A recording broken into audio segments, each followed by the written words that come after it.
Oh, wait a minute. Should we test the sound first to make sure everybody can hear it?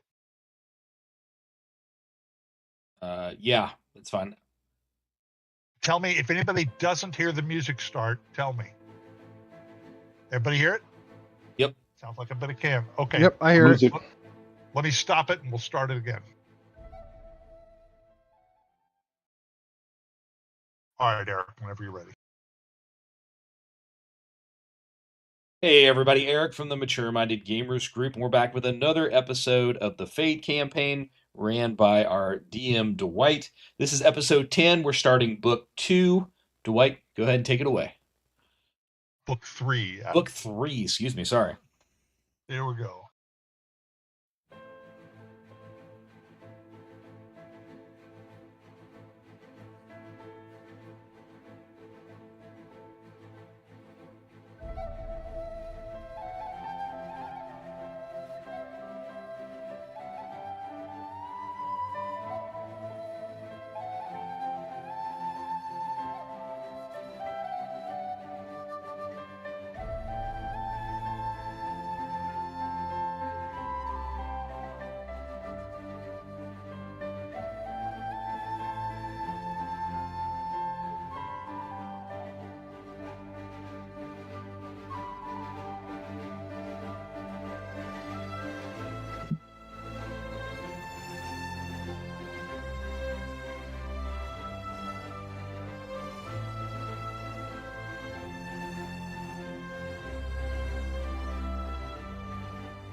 All right, that recap is pretty complete, so I don't think we really need to do a session recap.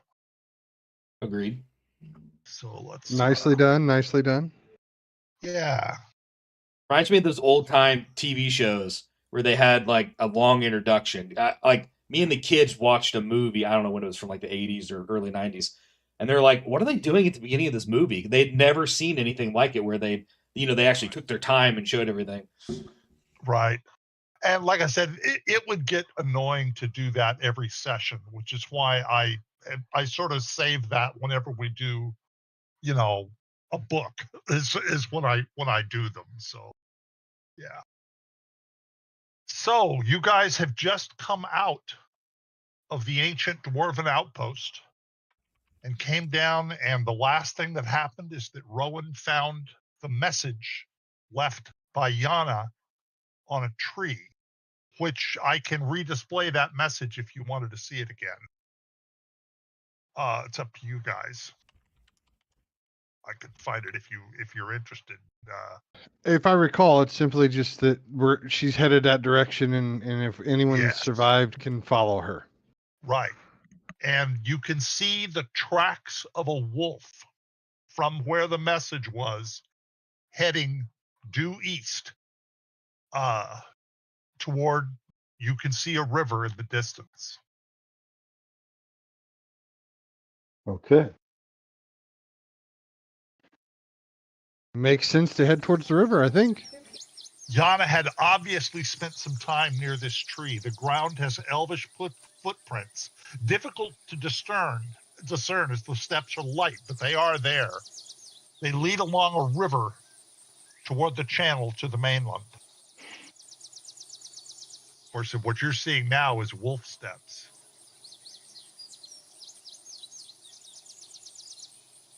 Well, as we've seen what Gunther can do, I'm assuming it's very similar to the same trick or same Right. power. So I'm good to head that direction, follow the wolf, probably at some speed. What do you guys think?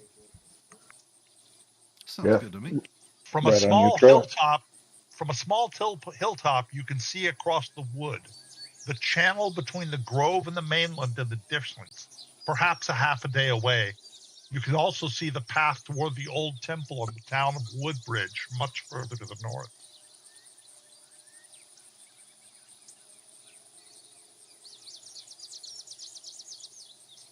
Woodbridge is that the place we started? I'm sorry. Yes, Okay. on Wanna make Grove sure. Island.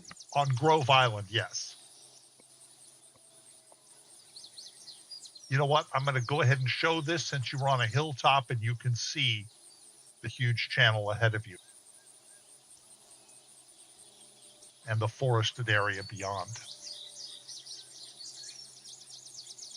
Is the assumption that we're going to have to get some sort of vessel to cross that channel? Like, I don't think we'll be able to swim it ourselves. Or is there a way that we could go up and around? I don't know. It really doesn't look that way. You came to Grove Island by ship. So maybe the fastest direction would be head back to Woodbridge and try to get transportation, or You at can least get there and actually- see you where can she went. actually, You can actually see a ship coming down the river, coming up the river. Oh, okay. Makes sense. There she be, boys. Flag her down. It's pirating time. I like the switch. As the ship approaches, you can see that it is manned by dwarves. Ooh, my people. Do I recognize the? Notice you- no, you probably wouldn't. The dwarves notice you and bring their ship near the shore and call out to you. Ho there! What be your business? Ooh, well, we don't want to tell them the real story here. We'll let you do the talking.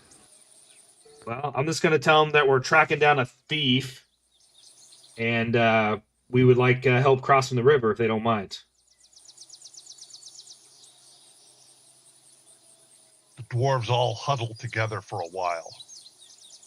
The dwarves huddle together for a moment and call out, "We will see you safely across for 15 gold, but I won't risk my ship with strangers aboard, and particularly not that one." He points at Rowan. "We'll lower a small boat and tow you across." How we How thought? small is the boat? How small is the boat? A large rowboat. All right. I say we let him put us in the rowboat. We cut the rowboat free. We steal the rowboat and go. Wow. They lower a small boat over the side tied to a strong line, and then the dwarves seem to draw lots with straws, and one dwarf gets into the small boat. The lone Crash that dwarf plan. rows the boat to shore, while the main ship stays a good 30 yards away. There's a strong rope tied to the small boat going back to the ship. The dwarf eyes you nervously and holds out his hand for payment before letting you on board. He looks like an old salt, a seasoned veteran. We got like 670 gold. 15's a small price, I think, to keep moving. What do we think? Agreed. I thought it was 50. How much is it? 15. Oh. Well, I mean, I'm a dwarf, so I'm going to tell you, listen, this is worth maybe 10 gold. What do you think? Just pay the 15. Stones will check the chat. After you are on board, the dwarf waves to the ship and pushes the small boat off and starts taking in the slack on the rope until the ship gets underway. Then he slowly lets it back out. The ship starts pulling the small boat east. It says west, but it's east across the channel.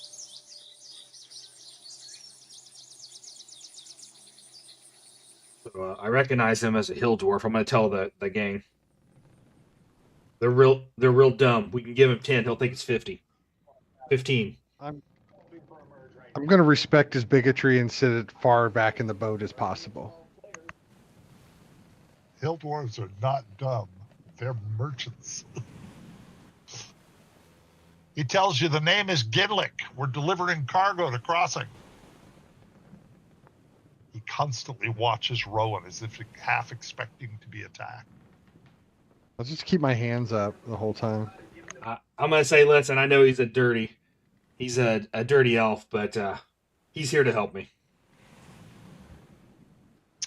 So do you have any questions for Gidlick while you're on board with him? Yeah, like, what are you guys doing out here? We be dwarves from the Silver Hills past the Elvish realm yon. He looks directly at the wood elf.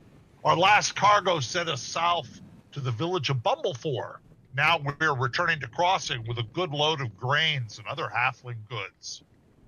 We go where the business is. We visit all except the Elvish ones. They would like to kill us as look of this, but there's no trust between elves and dwarves, and little trust between us and men.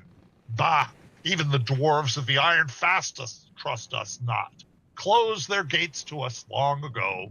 We still deal with them in an outpost we built not far from their main gate.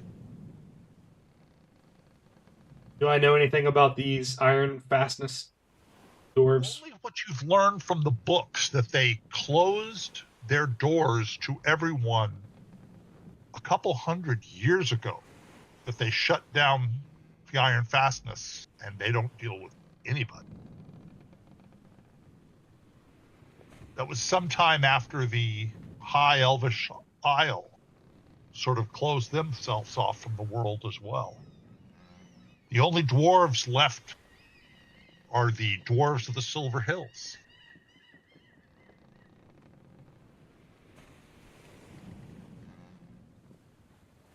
He says it's not easy doing business with folk you trust not, nor they you, but we make do as best we can. But this dwarf obviously knows something about the Iron Fastness. Can I ask him? Gidlick looks at Stone Soul. Oh, they closed their doors a couple 100 years. Rare to see any outside their keep. They've cut themselves off from the other realms. Deal as little with outsiders as possible. He points west. Beyond our Silver Hills lies the gates of the mountain dwarves, the Iron Fastness. You know why they closed yourself off?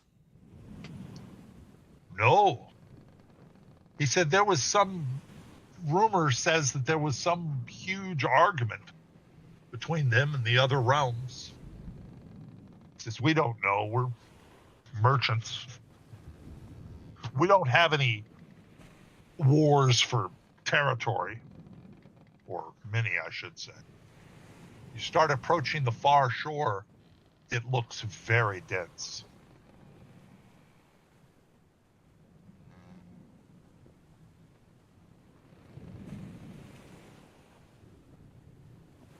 The ship stops and Gidlick rows the boat into a small protected bay.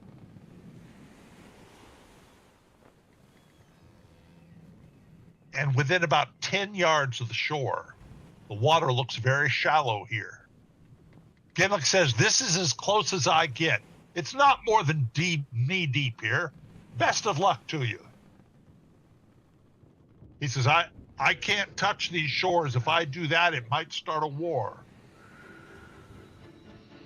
Well, tell Helen and Frank at crossing we said hello. And I'll jump over the side of the boat and walk to the thing. Once you leave the boat, you can see the dwarves on the ship start hauling the rope, bringing Gimlick and his boat back toward them. As Gimlick gets further away, there be eyes in that wood, elvish ones. Be careful.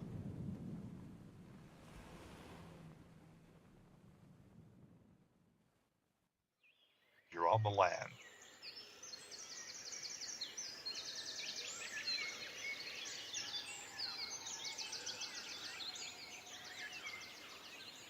The forest is thick. There are no traces of elvish tracks or any other tracks anywhere.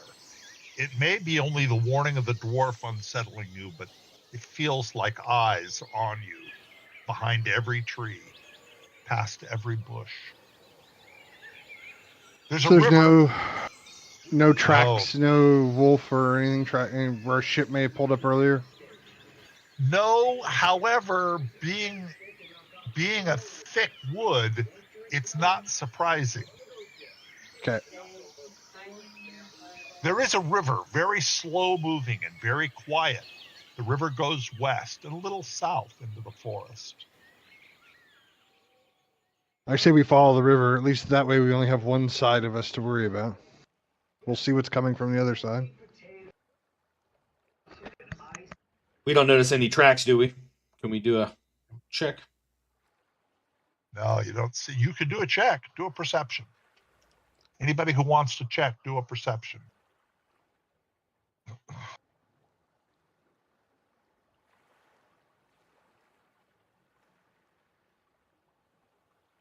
Apparently don't have it on my bar. Hold on. Oh, yeah, I do. I'll grab my dice tower.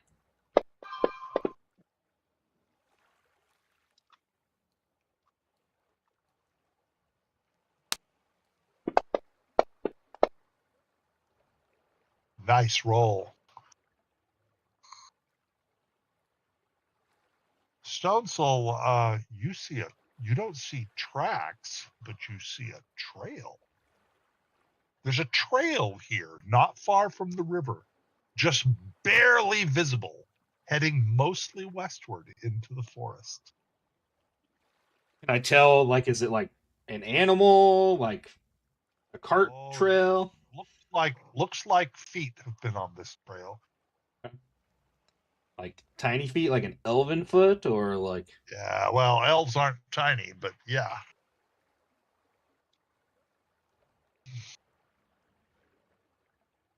As you move deeper into the forest, the feeling of being watched becomes more intense.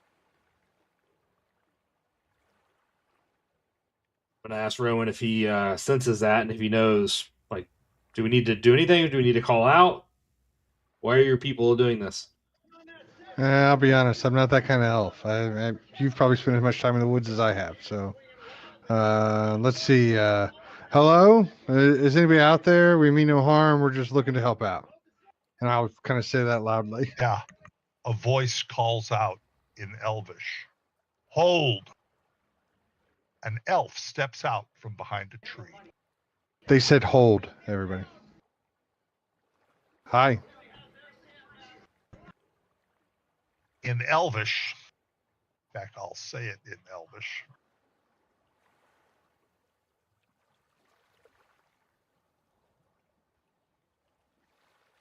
You reshare the map, Dwight. Sure.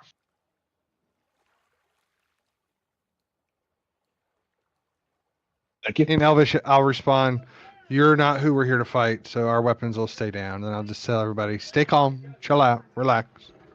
A whole troop of elves steps out behind the trees all around you.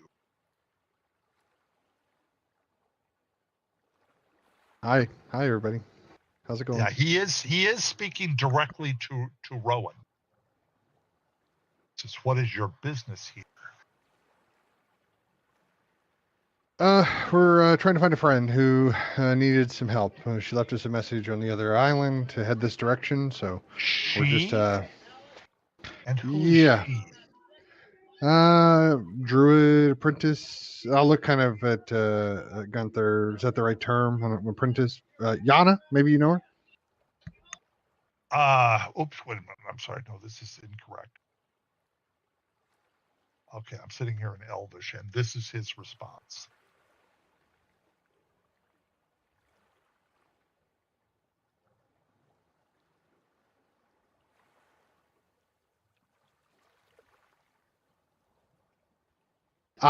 Okay. Understood. Thanks for the heads up. And I'll just kind of to the rest. They don't like her here. They're not a fan, so keep that in mind as we move forward. And this is the next thing he says.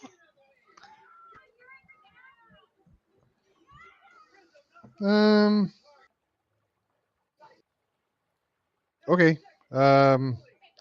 I'm assuming we're good to go hang out and make sure that we don't get killed by them by their king, or do we want to fight our way out of here? Anybody? I don't. Remember, you're the only person that sees with that. Oh, I know. I'm purposely telling them just enough to know that. So you say we're either going to get captured or we're fighting our way out? Pretty much. Yep. Pretty much. Yep. That'd be it. I suggest we just see where this goes. But Do you think they can be reasoned with? Elves? No, that's not my experience. But at least if you can make a logical argument, sometimes they'll let you live. I'll just keep smiling, keep nodding my head. Yes, I know they speak common as well, but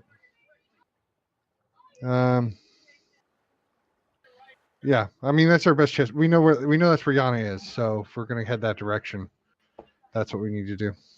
The elves quickly confiscate your weapons, placing them all in a large burlap sack.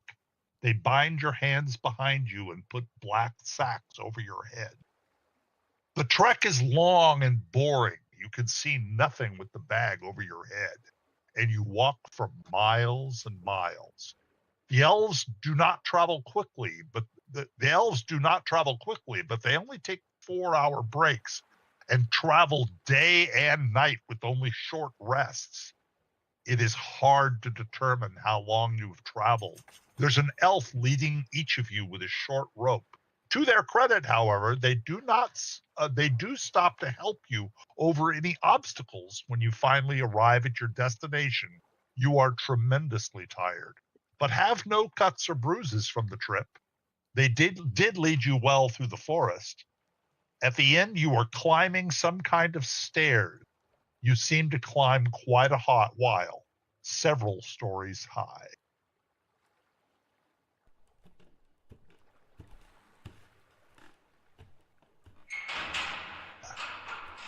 After hearing some metal clinking, the hoods are finally removed.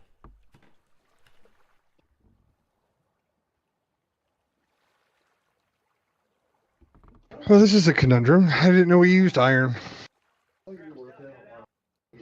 You can feel the floor slowly moving, swaying, but it doesn't feel like a ship. A famous tree prison, everyone. I think we're up in the air, maybe. All right, we're going to do a long rest here because there's not much more you can do. The night passes slowly, and the Elvish guards do not respond to any entreaties you make. Finally, in the morning, Oran, the elf who captured you, comes to collect you. This, by the way... While we were there, were there any other prisoners locked up? No, none. In Elvish, he says, "Our king will see you now." He opens your cell and leads you outside. The view astounds you. It is a city built on platforms around several huge trees, stunningly beautiful. Narrow causeways lead between them. one platform or another on several levels.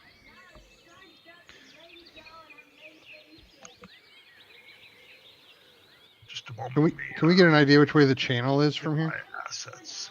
It would be very difficult to figure that out. Yeah, just a moment. Let me get centered on where you are.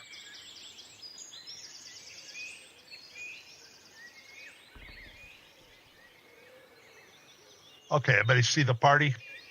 So this is where you are. Yep, I see this. He takes you across a narrow causeway to a large building here. At the front gates, Orin turns to speak, and he speaks in common for the first time. He is to be addressed as either King Alanor or Your Grace.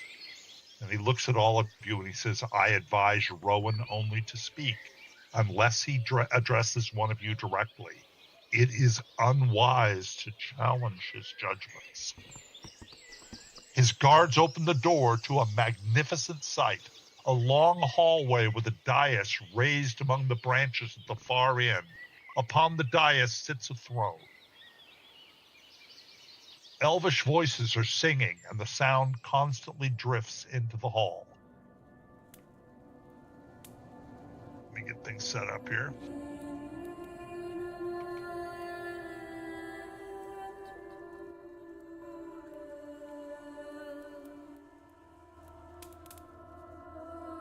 And let me get the players on the map before I share it.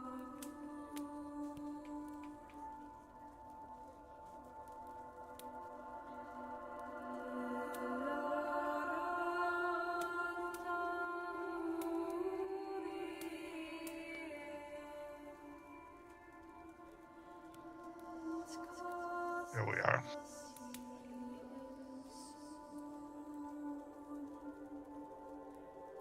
This is what the Elvish throne looks like. Upon the throne sits Alanor, the Elvish king of the Woodland Realm.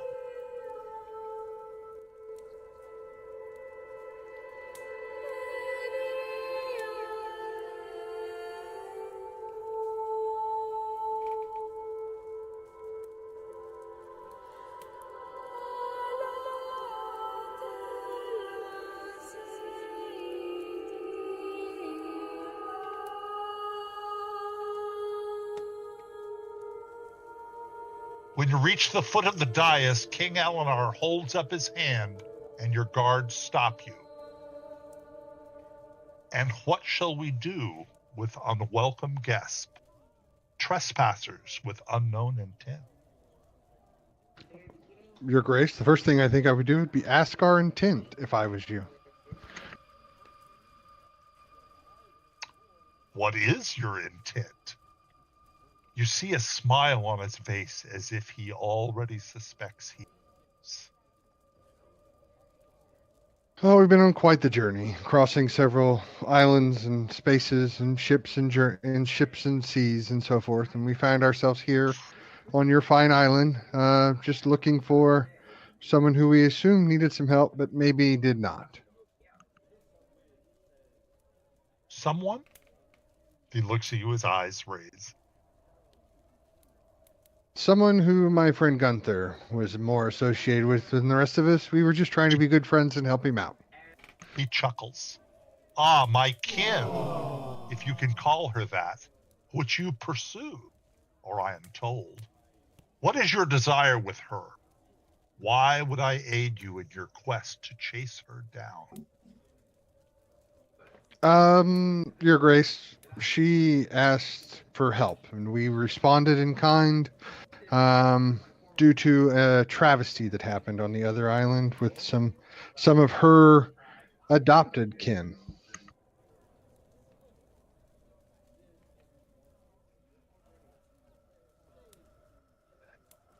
I whisper over and mentioned that you, or ask if you think it'd be wise to mention the corruption that we've run into in the goblins and the corrupt dwarves.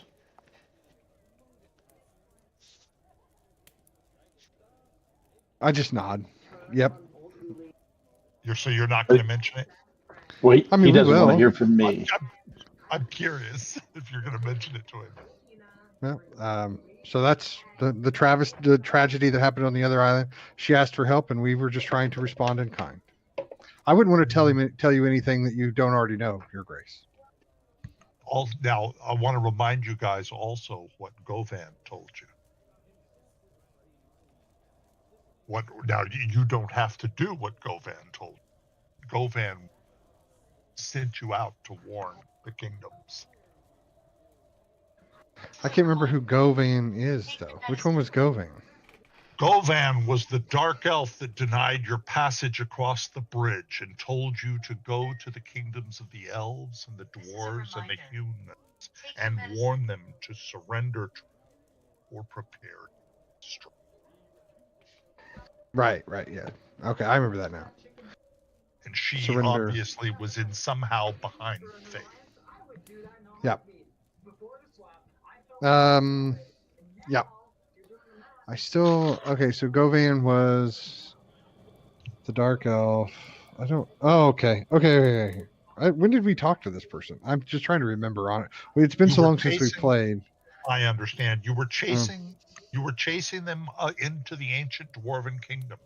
And at last you came across a long bridge across a chasm, and Govan destroyed the bridge. Well, she was hustling. Yeah. And that's when she told you to send warnings. That's when she said she had a task for you to send warnings to the kingdoms of elves. Of course, your mission is to try to aid these people to fight whatever evil is coming across the lands. Right. Okay. I'm ready. I remember now. I apologize. That's okay. It's been a long time since we played. My cat just walked on my keyboard and started changing things. Okay. So you can continue with whatever you were going to say or whatever. We traveled. We're trying to help a friend, Your Grace, or we think is a friend who needed some help. She probably knows as much about this as we do. So if you've spoken to her, maybe she's already shared that there's a bit of a problem that seems to be underneath our feet, way underneath our feet, considering we're way up in the air in this giant, beautiful tree of yours. But beneath that, even is a darkness that seems to be coming. Yes, she spoke of a darkness. He kind of chuckles and he says, I'm waiting for you to mention green glowing eyes. Well, I've lived by the philosophy not to assume that someone as talented and intelligent as you wouldn't already know the things that I'm going to share anyway. But yes, there are green glowing eyes and dark thickish blood and caves that seem to be owned forever, and elves with darkened skin who wished us to relay the message that you should surrender, but I would assume that we would choose to fight back instead. The only green glowing eyes we've seen here are the despicable wyvern plague our western borders. The wyverns have always been in those hills, but some 50 years ago they started changing to these green-eyed things. Harder to kill they are, and more devilish. Wyverns are not the only things that's had their eyes change. We've seen orcs and goblins and all sorts of underdark creatures that have been afflicted with the same ailment. Probably much as what Alma has already told you. He asks you, are you working for the Deep Elves? Yes, we're aware of them, closer in kin to our oh-so-high elf brethren.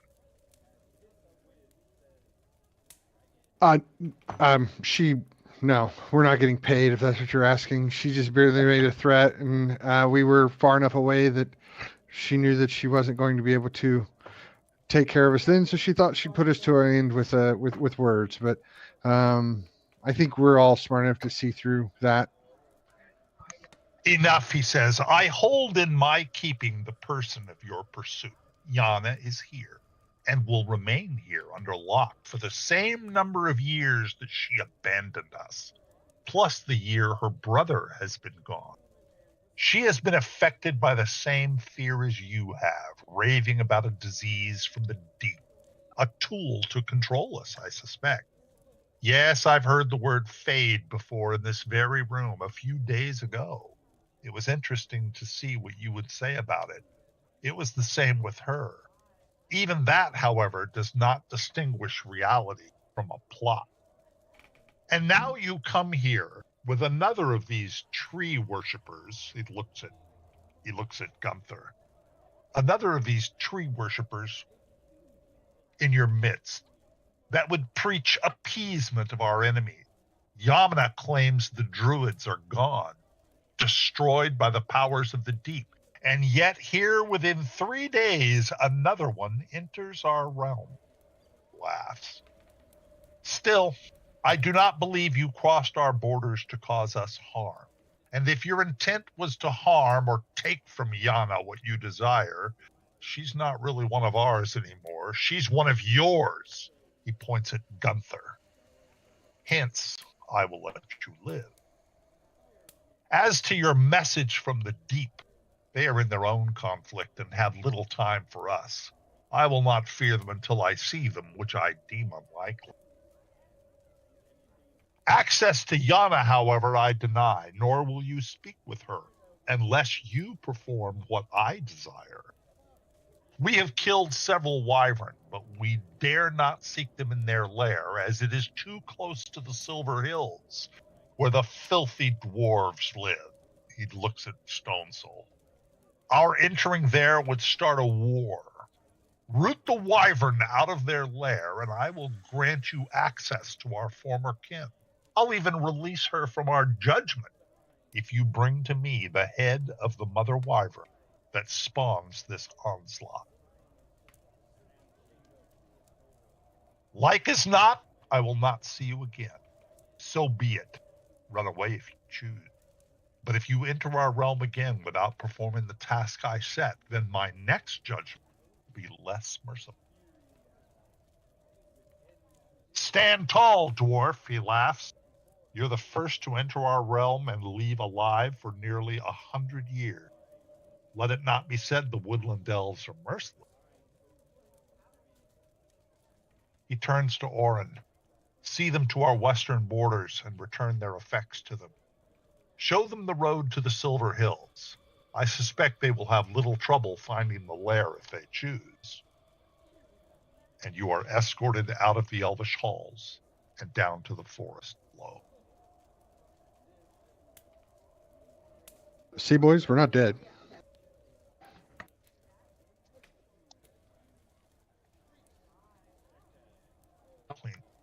This is true.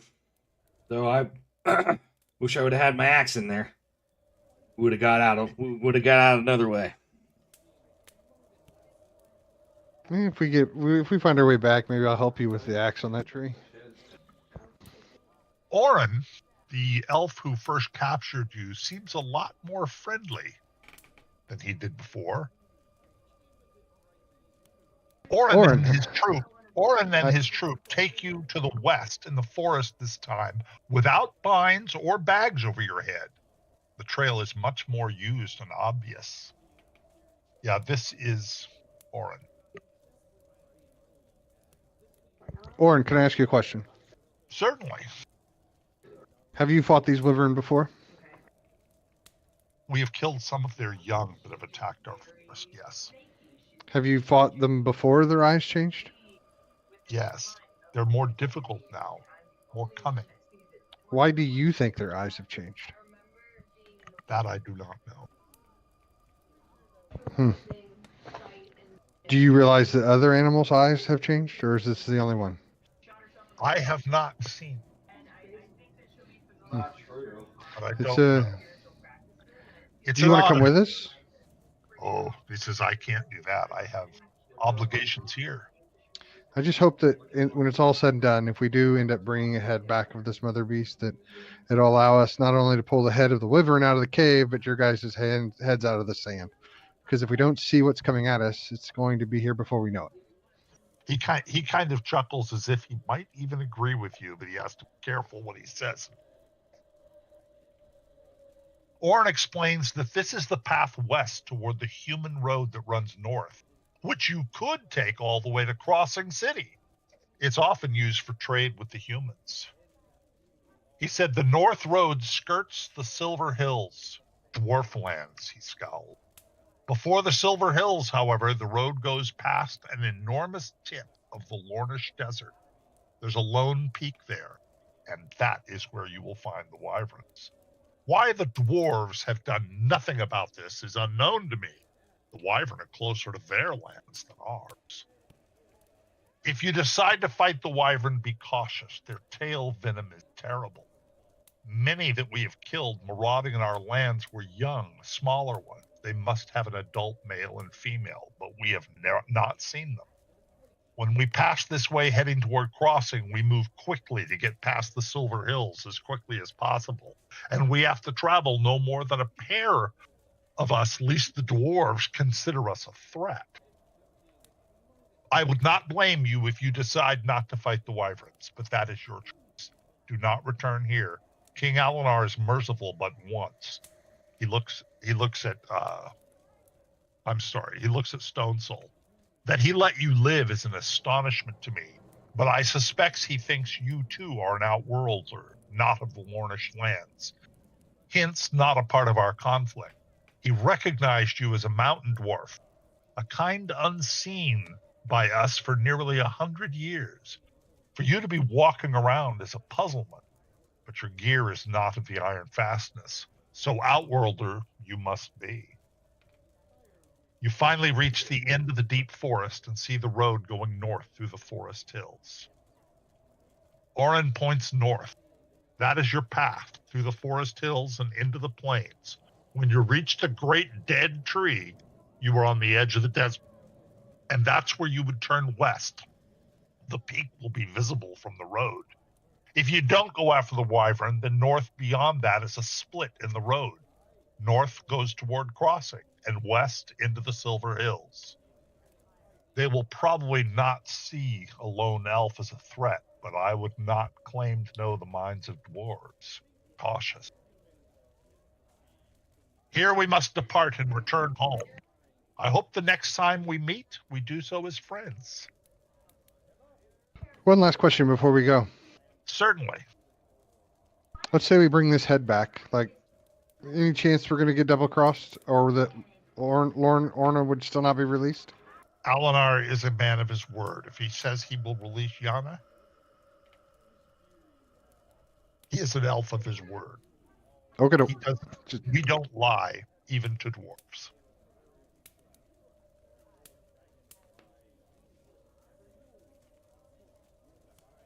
He says, I can't. He says, I have obligations here. Any other questions for Orin? Can we have our things back? Oh, they do give you all of your equipment back. And it all seems there. They didn't take anything. All of your gold is still there. Everything. They didn't steal from you at all. That's all I got. Anybody else? Covers it. You got any advice for the wyverns? Like, what are they weak to, or? Avoid their tail. All right. Go for the neck, he says, and a creature that's not flying is easier to kill. He says, but he looks at you and goes, I've only fought the young ones, so I don't know a lot. All right. And congratulations, the party has reached level 5. Oop, said that. Hey. You are now 5th level, so the next, between this session and the next, we can continue to play on tonight, but between this session and the next, please get a hold of me. We'll spend 30 minutes and we'll level your characters. Yeah. Gunther, is there anything else we should... I mean, is it worth killing this thing to get your druid friend back or druid member back? Yeah, I do not see another way forward.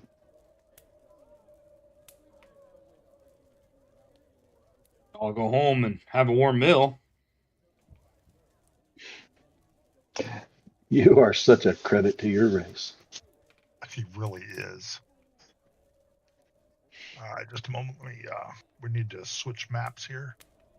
Take me a second to get this all sorted out.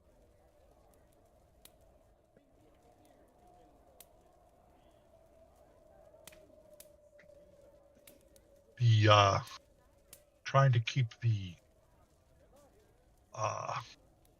assets that I have to share smaller, so I don't let the maps get too big or it takes too long. I've slowly learned over time things that will bog the game down, and that's one of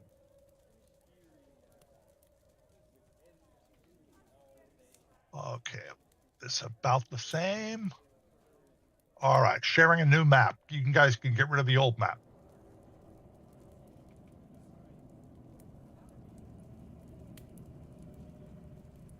Everybody see it? Yes. And you guys are Yes, sir. on the road north.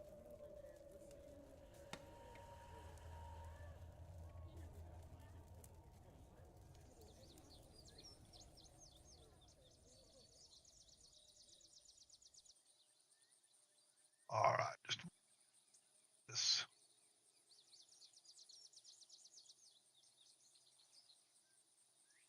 So it's about early afternoon.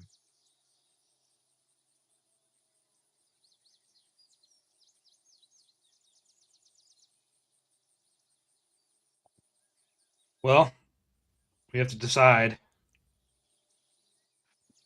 Do we want to go talk to the dwarves, try to get them to help us take out the Wyvern, or do we want to go just by ourselves?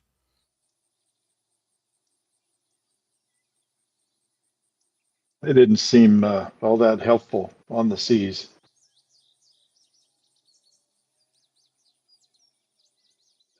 Those are the merchant pussies. We can go get the big boys and see if they'll help us out. The hill dwarves are merchants. Something you know about the hill dwarves in general are more merchants than dwarves. Like that's very normal. What you're expecting is the Silver Hills to be sort of a merchant city. It's up to you, but I would have to agree that neither of them seemed very helpful. Most of them are more distrusting of you, and even more so of each other than anything else.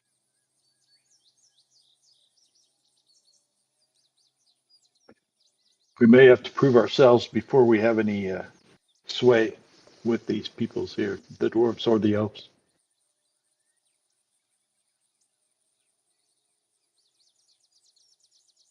Wisdom from the druid.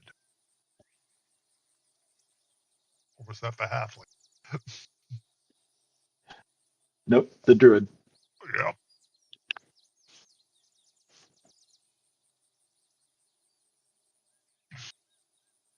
Well, Caden, what do you say? What do you think?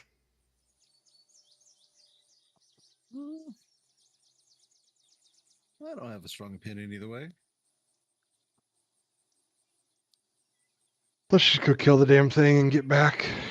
The travel is fairly easy. The road does weave back and forth occasionally over a low hill, but it's clear with wagon and cart tracks running across its surface. In the early afternoon, you spot a hill with a thin line of smoke drifting upwards a little ways off of the road.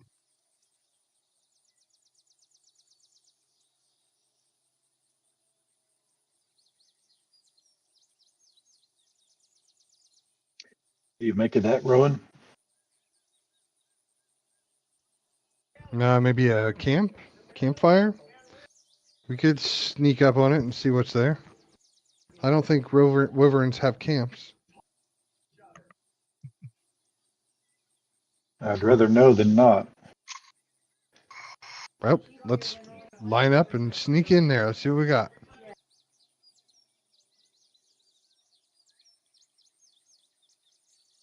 Sounds good.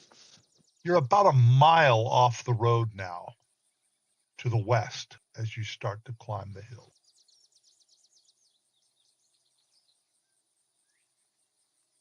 Oops. Do we want to span out, or do we just want to go right at it?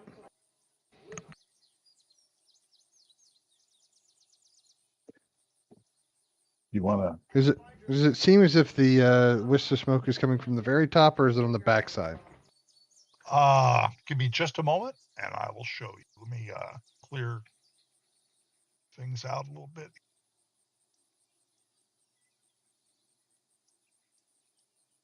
You'll get a much better view of it here in just a second.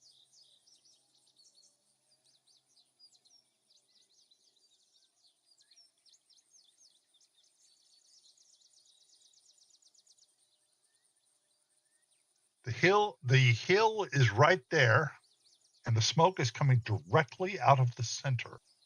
The smoke seems to be coming from a crevice in the rocky top.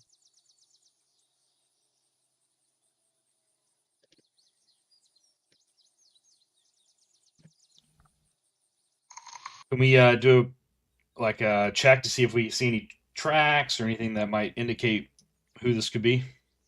Certainly. Perception. Turn up my dice tower. Sorry, hold on. You don't see anything. You don't see any tracks from this side.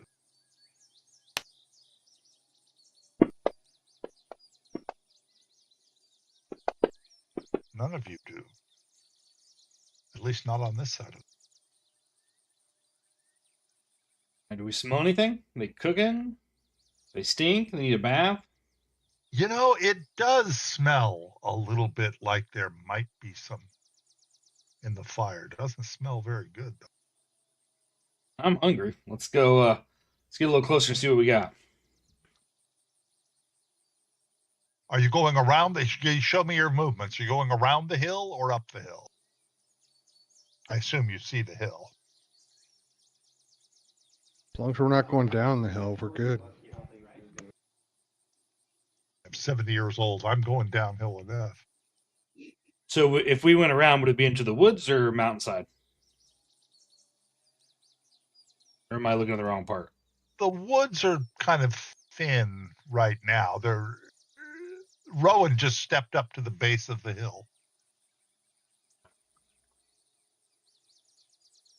I'm crouching behind this little scrub brush here in front of me. Gonna look at Caden. You're small. You should sneak up there. Here, we'll throw you. I'm pretty light. Want to sneak up there? Who's sneaking? Are we sending Caden up? Is that what I heard?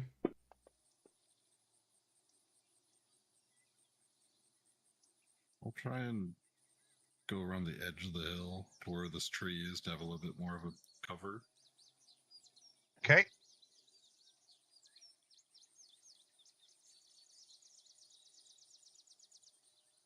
Maybe from like around here. Can I get an angle of like what's maybe in that cave-like structure? You could start to see an opening in the cave around the front here. Okay. The smoke, you can definitely see the smoke coming from the top. Right. So there must be some kind of a hole or crevice.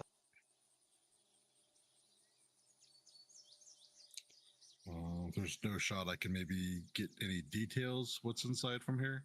If you get Oh, closer. you'd have to get closer to the crevice if you think you're gonna try to look Okay. down. Where I the guess smoke I'll is, just- you can close see I on the need to map be. where the give me a stealth check. I did one a second ago. Do I Okay, get got it. another? Yeah, I've got it. Yeah, you're good. Keep going. Okay. Roll. Guess I'll roll again. No, Oh, okay. Pretend like it's prom night. Get in that crevice, dude. I'm gonna scamper up. and you hear voices.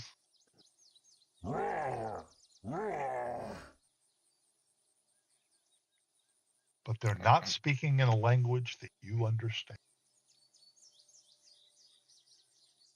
I'm going to make like a talking gesture Wait a with minute, my hold hand it, to the group. hold it. Wait a minute. They might be. You speak Undercommon. They are speaking in Undercommon. Oh boy. And there's a good question. We sent it right, man. Why For the are job. they speaking in Undercommon is interesting.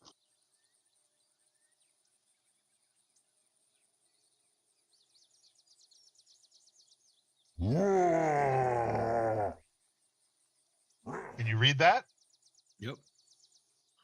And here's the response in a voice that is not Orcish.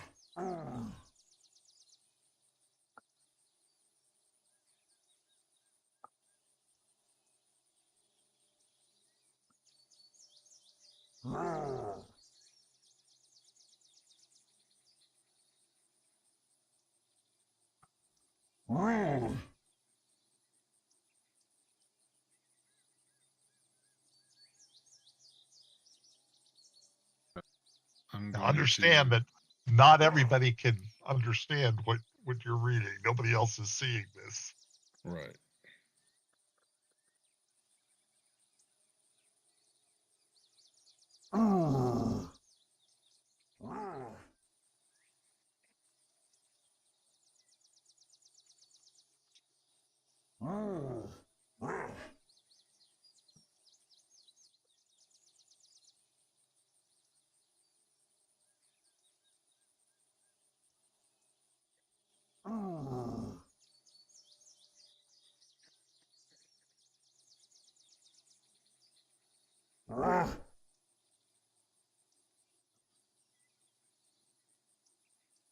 It's quite a conversation. Yeah. And that's the end of the conversation.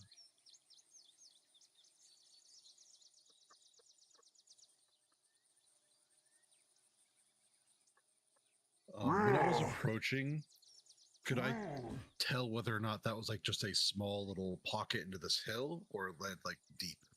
Like It doesn't look very, it's hard to tell, but the hill is not very large and the voices are not very far away. Right. Okay, I'm gonna signal everyone with a hand gesture just to like approach quietly.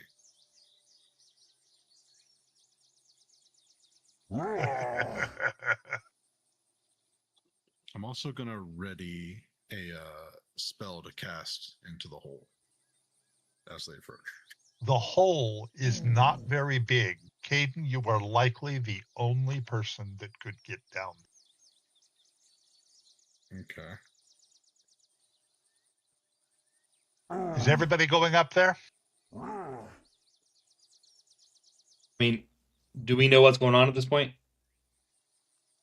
Remember, Caden, nobody else knows what you've heard. Right. I just gestured them to stealth up to me so I could like whisper to them, ideally. I see. Stone Soul, you know the problem. Caden may not understand the problem. Caden will attempt to hand gesture a big circle to go around the hill if you don't want to stealth like up it. Yeah, because if Stone Soul goes up this hill, I'm going to make him roll I didn't make everybody roll a stealth check because there's it's not likely they would hear you, but Stone Soul Right. would be rolling a stealth check with disadvantage. Right.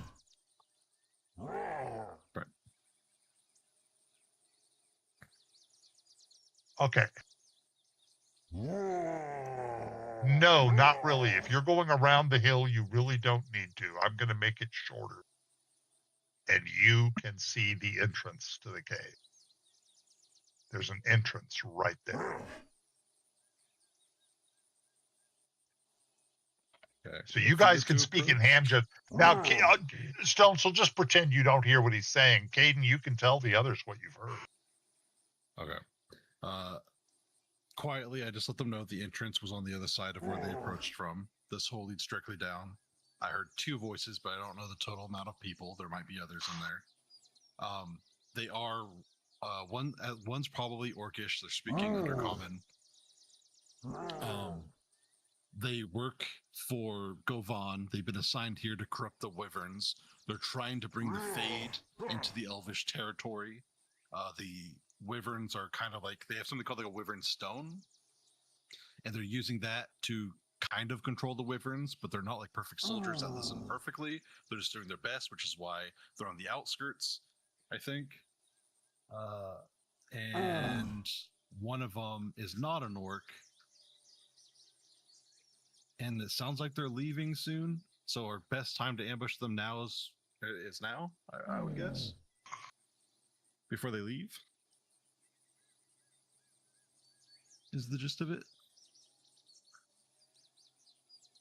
I nod and I agree. Now's the time. Pull the bow and knock an arrow and think about what I got to do next. Whatever artifact or item that they're carrying, it sounds like we want that. Agreed.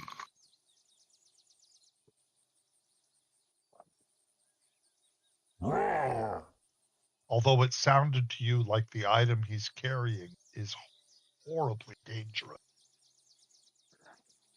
Turns people into the Fayde.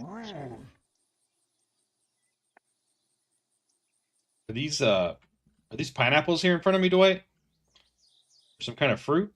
No, they're just bushes. They look like pineapples. They're big, yellow, flowery. You're not a botanist. Neither am I. Botanist, but I'm a hungry dwarf.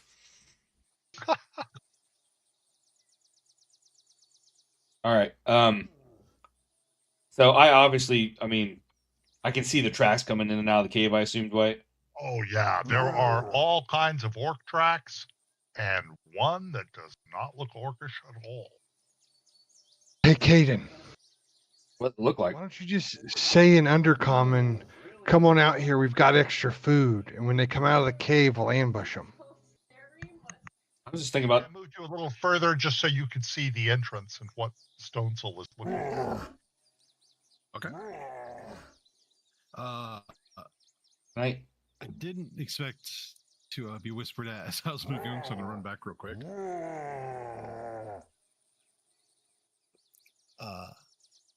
Yeah, absolutely. I like the idea of the ambush. My idea was I was going to cast grease at the entrance, and then I was going to light it on fire when they exited. Ooh, I like that too. Maybe do both. I got your back. Whenever you're ready. Right, it is now dusk. All right, Caden's going to cast the grease spell all up in the entrance of the hill cave. How wide does the grease go? I think it's 10 by 10. So like that. 10-foot square. Yes. They say 10-foot square, but I have a hard time thinking about grease as being in a square. So I drew a circle. Sure. Where do you want to be, Rowan?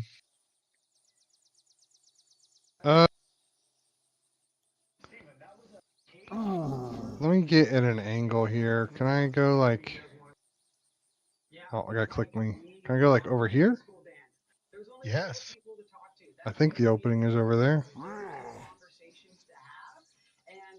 Cool. See it from there. Are people being truthful? Are people being deceitful? And the funny thing about being on trial.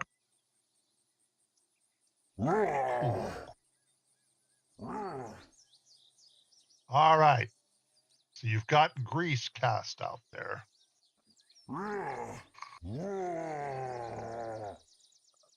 I'd like to I should say cast we're here to Shillelagh. deliver food.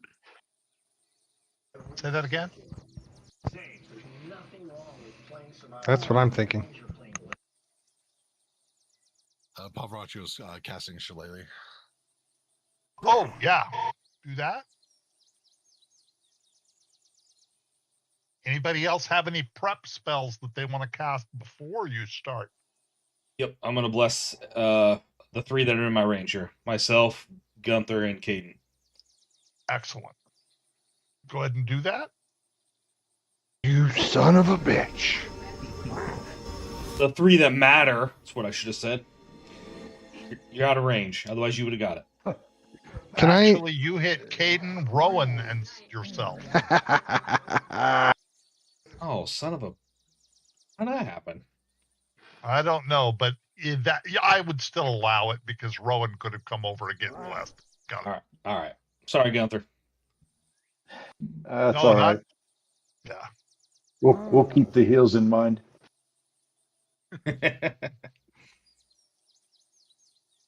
I'm half wondering, if I light a torch, how much work does it take to light a torch? Not much. Almost nothing. Okay, I just want to have everything I need to light a torch nearby, out of my backpack or whatever it is, just in case, I need to like throw a torch into that grease pile in case a spell works or doesn't work, just to be helpful.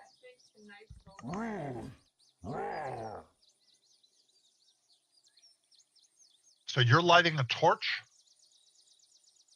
I don't want to light it yet in case I don't need it, but I thought it'd be nice to have if we needed it. It would take an action, so you're not going to light a torch and fire your bow. So if Okay. you're going to do it during combat, you either want to light it now or it's going to take an action during combat. All right, I'll light it now. What harm could it make? What harm could possibly happen? Just a moment. Presets. Torch.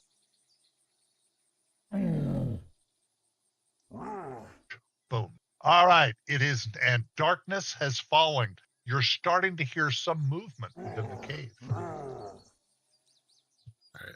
Caden's going to start holding a firebolt cantrip in his hand, and he's just going to shout.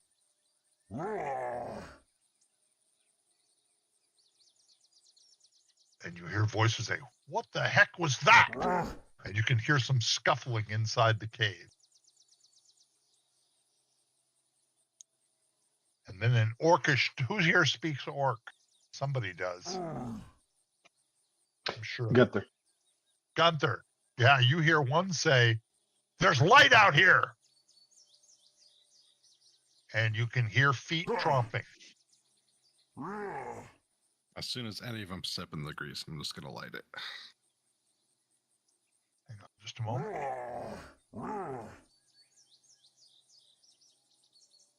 Just a minute. Oh, damn it. Hang on, I've got a cat in the face. Oh, I'm having cat difficulties.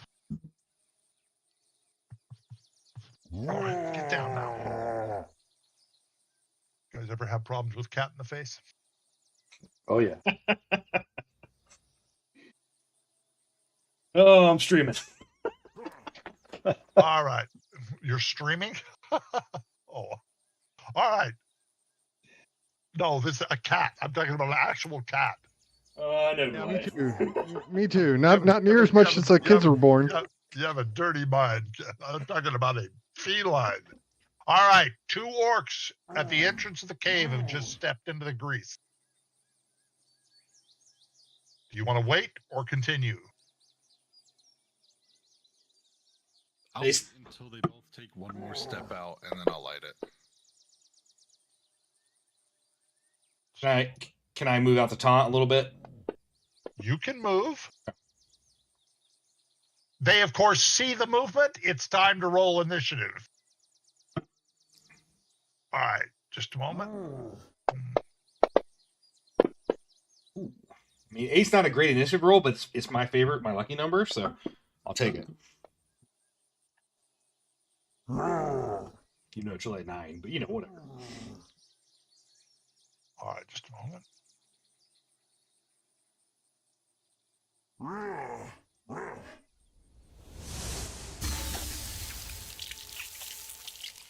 And come flying out of the cave, who is the first to act, is a deep elf. Tall. Just a moment. Let me get an image from him.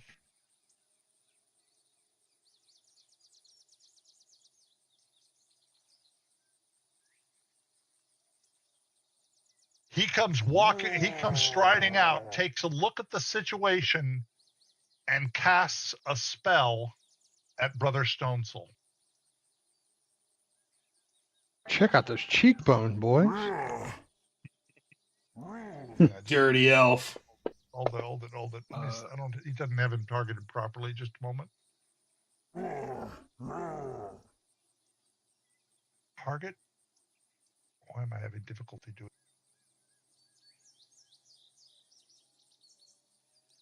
That's one. Okay, he's got him started. And he casts a spell, which you have a dexterity saving throw, and here it comes. Ooh, but you still failed. Brother Stonesoul now has this light glow all around him, making him very easy to see. Rowan. This is my natural essence. Did the torch save for being in my grace. Does the fire take? Nobody's lit it yet. You have a lit torch in your hand. You can All right, throw it. I'm gonna chuck the torch. All right. Make it an attack roll against the deep elf. However, the likelihood of it hitting the grease is huge. So go ahead and make it an attack against the deep elf, but chances are it will light the grease. Strangely, I don't have the combat. Oh, there it is. I was like, I don't have the combat tracker, but there it is. I found it.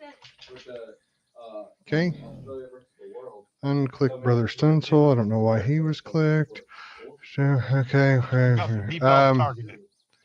Just how do I do just an attack that's not my bow? Just a moment here. Let me take a quick look at your character on Rowan. If I just do the spear, it's only the +4. If you just do the spear, that would be accurate. Do the spear as a bomb. Okay. Oh, you hit him with the torch, which I'm going to give you a 4-sided die of damage by hitting him with the torch. So you can roll that against him. So that's going to be 3 points against there he is, deep elf. Okay. All right, and the grease lights on fire, which is go ahead and target the deep elf and both of the orcs. Okay. And give them all, and give me a 6-sided die. Actually, you don't need to target because I'm gonna have to manually damage them anyway. Yeah, because I'm not sure which is 2, which is not. Right. Well, I'm gonna have trouble figuring that out. Go ahead. Go ahead and give me a 6-sided die just so I can see it. So 4 points of damage to each of them. 6 points of damage to him. See, this is why I need to name these guys. Oh, there they are. 6 and 6. All right. Hey, Dwight, do any of them that are in the grease, in Caden's grease, do they have to roll saving for or fall prone or when they enter the grease? Actually, that's a good idea. Just a moment here. Let me look at the grease spell. That's on Caden, right? Yep.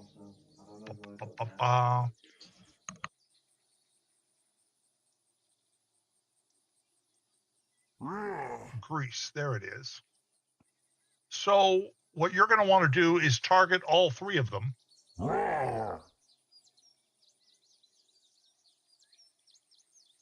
And roll the grease save, which is the cast. Once you have all 3 of them targeted, there's the cast. One of them failed. One of the orcs goes down. So let me mark that orc as.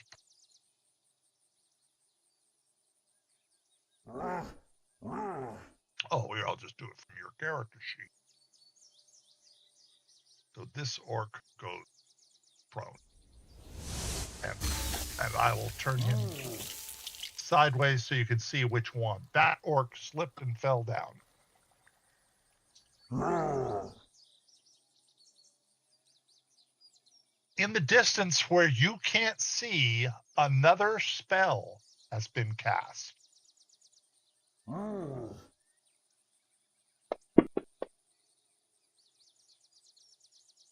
the deep elf looks healthier.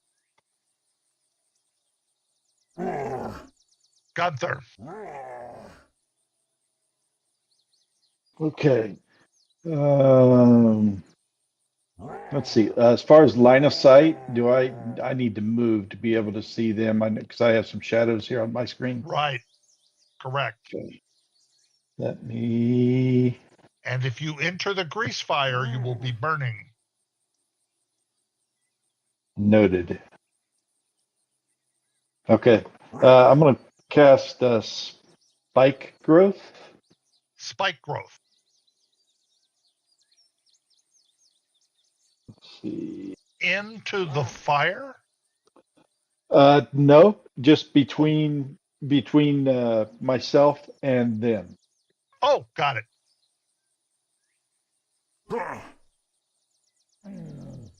So we're going to draw another circle. I'm going to move over one more too. So you're talking about here.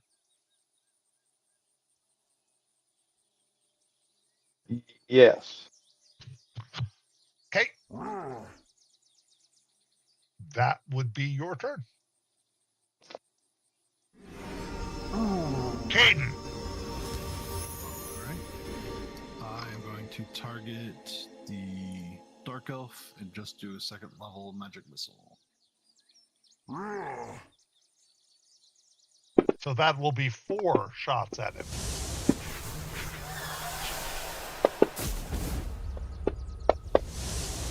Oh,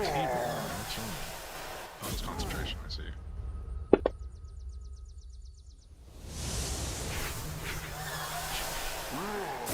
And Stone Soul is no longer glowing in fire. Nice. Hell yeah. Right. He cast fairy fire on him.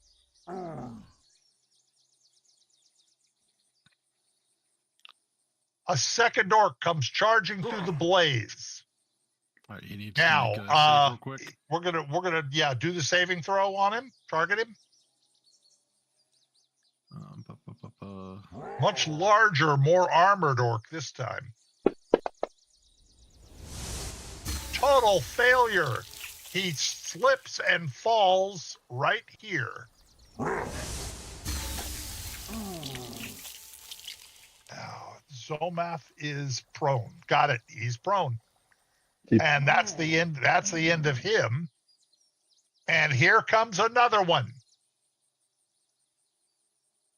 Go ahead and target him and do the same. See if he fails. Wow, this grease worked really, really well. He fails. And they will both take a 6-sided die of damage as well because of the flames. Give 3 to the first one. And the second one. Roll again. And he takes 6. Wow, that worked better than you thought it would. Worked better than I thought it would. All right, Stone Soul, you have on a on a melee attack, you have advantage against anything that's prone, by the way.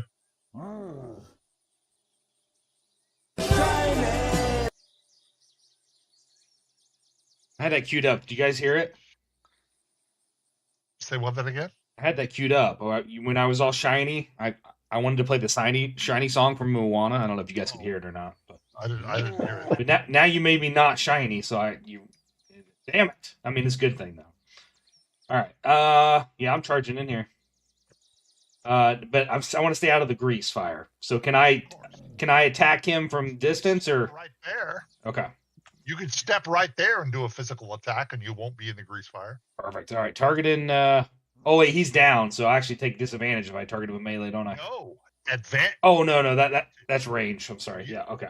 Yeah, only All right. range. If you're doing a physical attack, it'll automatically go to advantage. You don't even have to hit advantage. It just will. All right, stabby time. So hit him.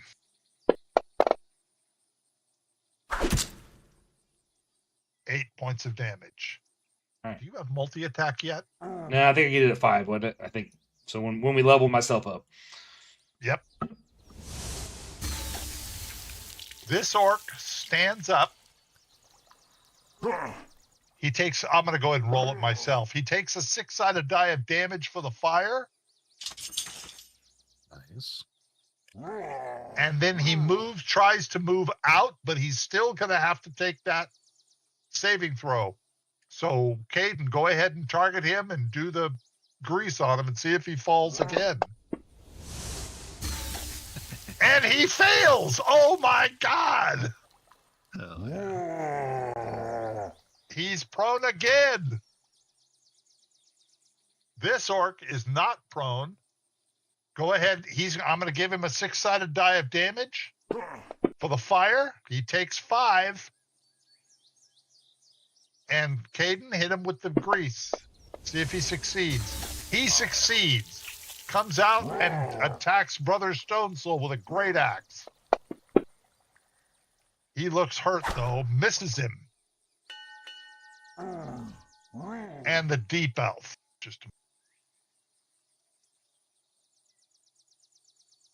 The deep elf, Caden, go ahead and do the grease attack. He's going to try to step out. He's going to take 5 damage for the fire. And he succeeds in getting out. Just a minute. That takes him. And he steps to here. And it also attacks Stone Soul with a short sword. Oh, he didn't have him targeted properly, though.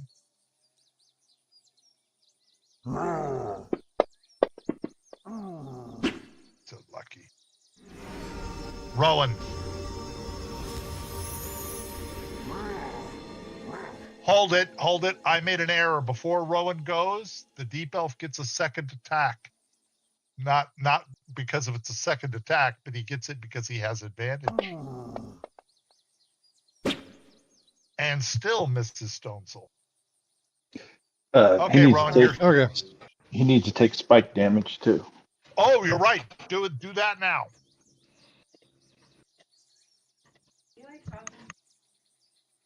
Target him. Hold it. Gunther, you didn't have him targeted. That's okay. I think I double clicked instead of clicked. That's okay. You killed him. The spikes destroyed him. All right, Rowan. I'm going to target the guy that's on the other side of Brother Stone Soul. Can I do Because that? of the The prone one orc, that's standing? yes. Because of the prone Okay. orc, yes, you can. Okay, nope. I'm going to fire away at this guy No cover. with my bow.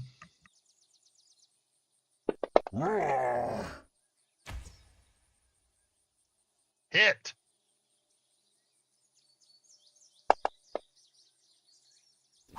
Killing him. With Horde Breaker, can I shoot the guy that's 5 feet beside him in front of Yes, him you on the can. ground? Yes, you can, but you have disadvantage on, well, it'll be automatic. Yes, you can. You'll have disadvantage, but there's no reason to not try. Okay.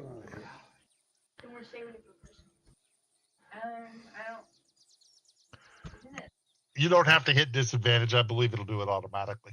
Okay, so don't hit disadvantage. Okay, here we go. Yep. Just do the attack. Yeah. It's with disadvantage. And you missed. Okay, Sort of expected. that's my turn. Can't hit them all. Another spell is cast from within the cave. Just a minute. And one of the orcs looks quite a bit healthier again.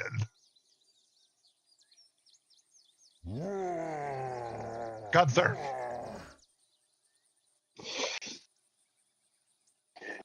Let's see, what's the range on that?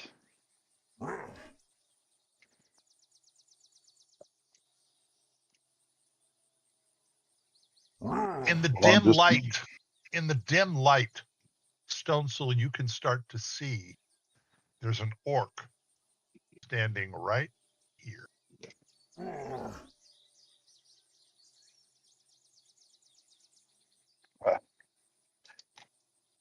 Let's see. Do I have do spells have disadvantage against prone enemies? What spell? Thorn Whip. It will be automatic, so we'll Okay. find out. No. Oh, you didn't have him targeted. Control click your target.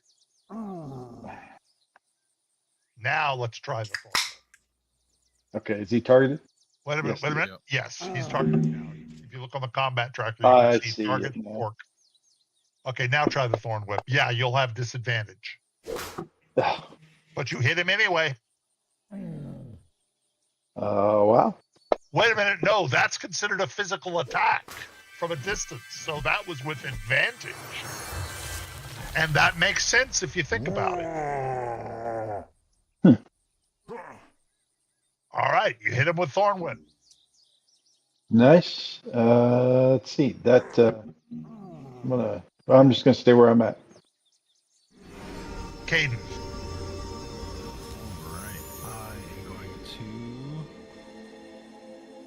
do... We'll stick with magic missile. We'll do it at second level. Let's see, I'm going to target this prone guy, Zomath.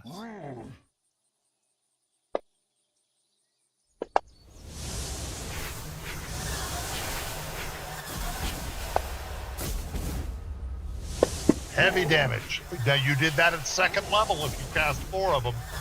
Yep, I marked off. Make sure you mark off a second. Okay. Alright, that's me. Zomath first is going to take a 6-sided die of damage before he moves at all.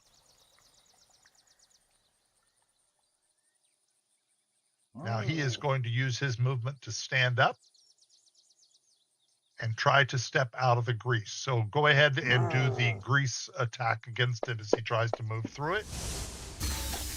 And he fails and falls right here.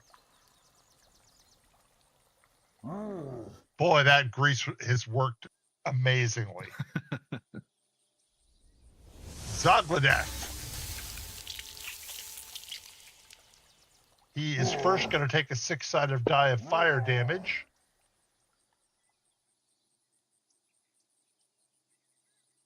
He's going to use his movement to stand up, and he's not even going to try to move out of the fire. He's just going to go straight for Stonesoul. Wait a minute, hold it.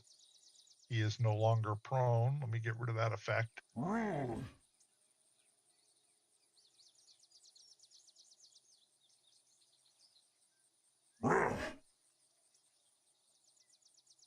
minute. What's going on? Oh. He is no longer prone, and he's attacking Stonesoul. So death. Control. There he is. Longsword attack. Misses him. Stonesoul.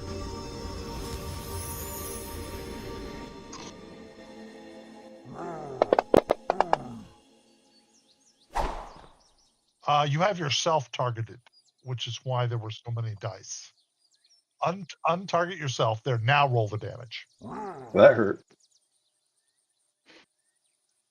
You still hit. I just didn't want you to damage yourself. Killed him.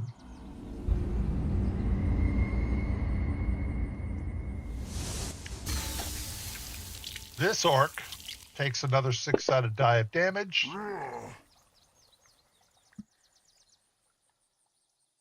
He, however, is on the edge, so can step out and does. Runs up to Gunther and attacks with his great axe. Oh, wait, do the spike damage on him before he gets his attack. And it's for each 5 feet. He gets the spike damage for each 5 foot. So it'd be twice. Yeah, hit him again. Okay, wait a minute. Do I have him? I need to get him targeted. Is he targeted? Make sure you target him. Nope, you don't have anything targeted.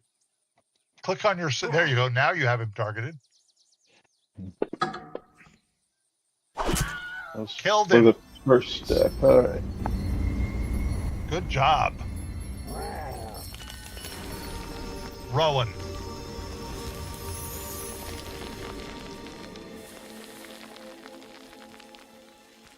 I'm gonna move over here behind this pineapple bush. That's 30 feet. Can I now see into the cave Yes, over his head? you can see the shaman. Okay, I'm going to However- target the. Yes. However, you're going to have. Sorry. That's okay. However, you're going to have a -2 because of the amount of flames between you and him. Okay. So -2. Go do your Got it. attack, but put the -2 on it. Partial cover. Okay.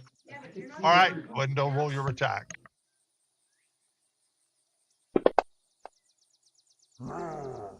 Oh, you hit him. And the -2. Okay, yeah, -2 did work. Okay.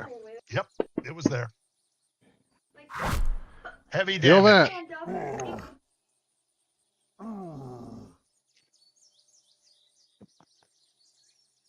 Nope. I ended my turn. The shaman is trying to figure out what to do.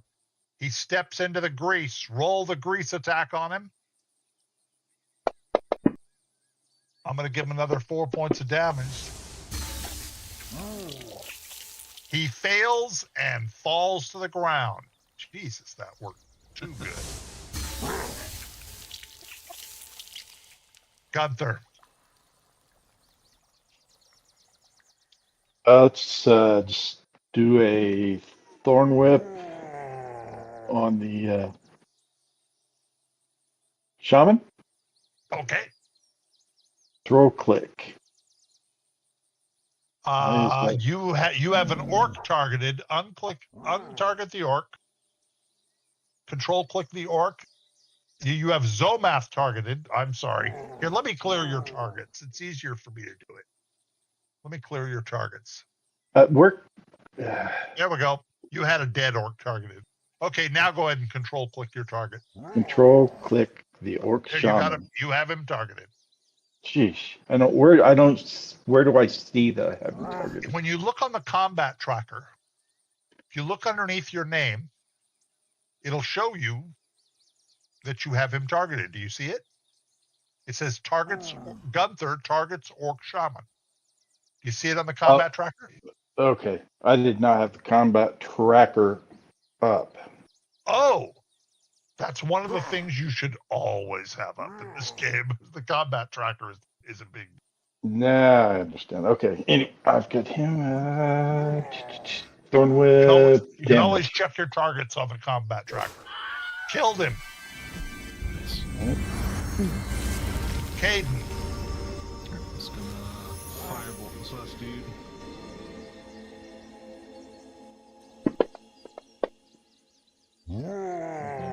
Missed him.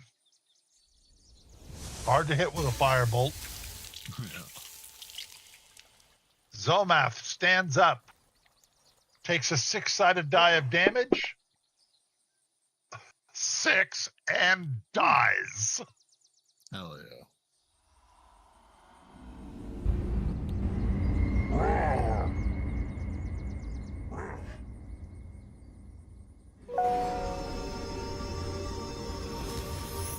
Clearing initiative. So, he uses control flames to put out all the fire. All right. And I assume you're going to get rid of the thorns. Yeah, sure thing. All right. Let me get the sounds cleaned up.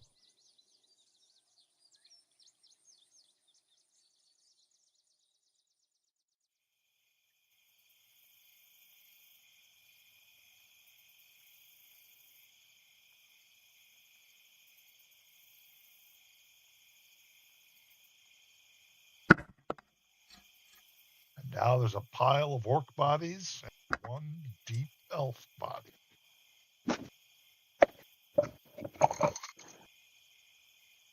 I think we search through the rubble and see if we can't find that artifact or item that they were talking about.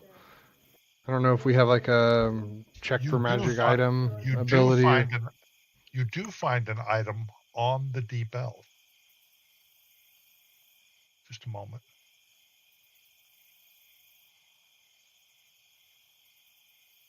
There's several things you find. You find a very strange dagger.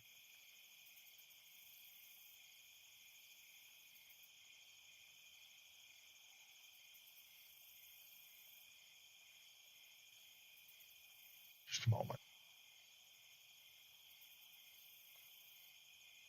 That was on the deep elf. Trying to find the description. And you also find on him a green stone. The sickly green gemstone glows even in broad daylight. It looks as if although it's nighttime right now, it looks like it was originally part of a larger stone of power, but it's corrupted. Its surface no longer faceted, but molted, almost oozing.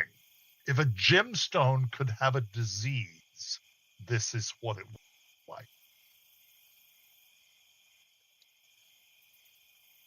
It's about the size of your fist. Seeing the stone, Caden's going to remember and comment, we need to be careful with contact with it. Yeah, you look horrified. You don't even feel like you want to touch it. Right.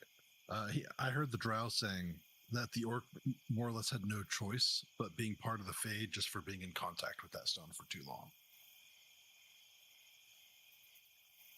So it will corrupt anything near it that's handling it for too long. I just don't know how long too long is yet.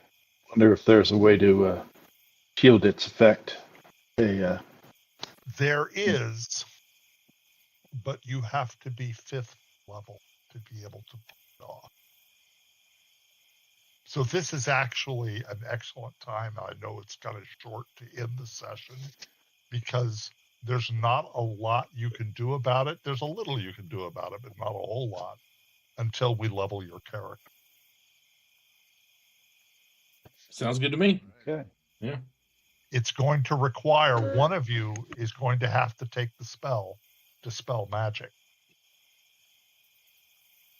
All over I'm it. sure it'll come up for more than one person. But that Nice. we will deal with that in the next session. But you have now discovered a Fayde stone. Fayde stone. Guys, do we think this would work well enough for the wyvern head so we don't have to actually kill a wyvern if we can just stop the infection from spreading? Well, he wasn't asking you to stop the infection. He asked you for the head of the mother wyvern. Yeah. Well, now we have to kill one without a...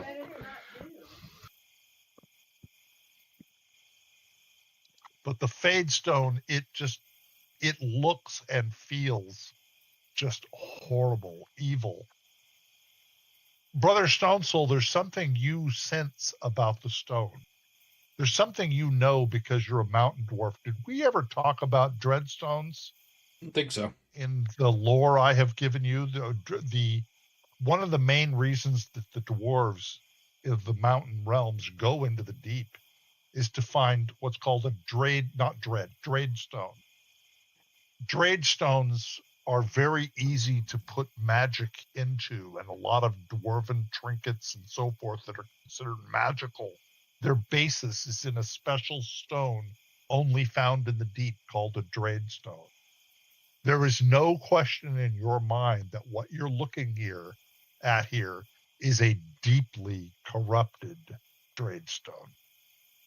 I'm gonna tell something that is known to mountain dwarves. I'm gonna tell the party this info so they have it. Right. All right. Good session, everybody. Yeah, I hope everyone enjoyed that. Absolutely. MVP with the oil there, Caden. The grease worked almost too well from a DM perspective. I'm going, oh my God. Yeah. This is hardly Encounter breaker. It's supposed to be a pretty dangerous battle, but you guys just